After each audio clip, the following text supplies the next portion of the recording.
আচ্ছা, বাড়িতে থাকা কিছু উপকরণ দিয়ে ফ্রাইড রাইস বানাবো। এখানে আমি 500 গ্রাম বাসমতি চাল নিয়েছি, সেদ্ধ বাসমতি চাল।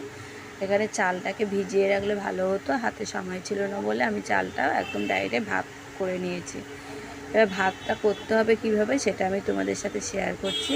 প্রথমে চালটা ধুয়ে নিয়েছি, ধুয়ে নেওয়ার পর 4-5টা এলাচ, দারচিনি, লবঙ্গ, তেজপাতা আর লবণ আর সাদা তেল দিয়ে ভাতটা আমি বসিয়ে দিয়েছি। এদিকে 4টে ডিম ভেঙে কড়ার মধ্যে তেল দিয়ে ডিম লবণ আর গোলমরিচ দিয়ে খুব কড়া করে ভাজবো না, ঠিক হালকা ভেজে তুলে রাখবো একটা পাত্রে।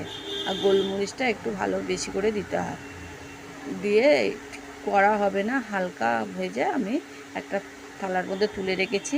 এদিকে 200 গ্রামের মতো চিংড়ি মাছ নিয়েছি। চিংড়ি মাছটাকে লবণ মাখিয়ে সাদা তেল দিয়ে আমি ওই হালকা করে ভেজে নেব। খুব লাল করে ভাজবো না, সাদা সাদা থাকবে। হালকা করে ভেজে নেওয়ার পর ওপর থেকে আমি গোলমরিচ একটু দিয়ে দেবো। গোলমরিচ দিয়ে আরও একটু ভেজে নেব, ভেজে চিংড়ি মাছগুলো তুলে রাখবো। আর এখানে আমি বেশি তেল ব্যবহার করব না, যে তেলটুকা রয়েছে ওই তেলের মধ্যেই আমি রাইসটা রান্না করব। ওই তেলের মধ্যে আমি 2 চামচের মতন ঘি দিয়ে দিয়েছি। ছোটো চামচে 2 চামচ মতন ঘি দিয়ে আমি 4-5টা বাদাম দিয়েছি আর 10-12টা কিশমিশ দিয়েছি।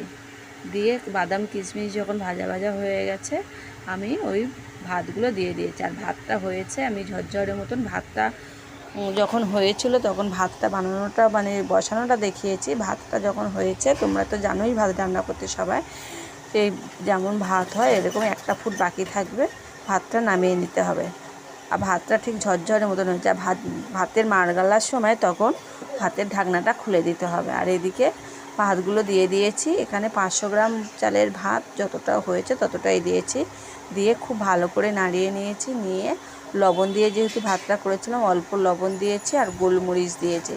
দিয়ে ভাতটাকে খুব ভালো করে ভেজে নিয়েছি। ভেজে নেওয়ার পর চিংড়ি মাছ ভাজা আর ডিম ভাজাগুলো দিয়ে দিয়েছি। দিয়ে আরও একটু নাড়িয়ে 2-3 মিনিট ভেজে নিয়েছি। আর এটা লো ফ্লেমে ভাজতে হবে। সত্যি কথা বলতে কি, ভাতটা এত সুন্দর হয়েছে, খুবই সুন্দর হয়েছিল ফ্রাইড রাইসটা।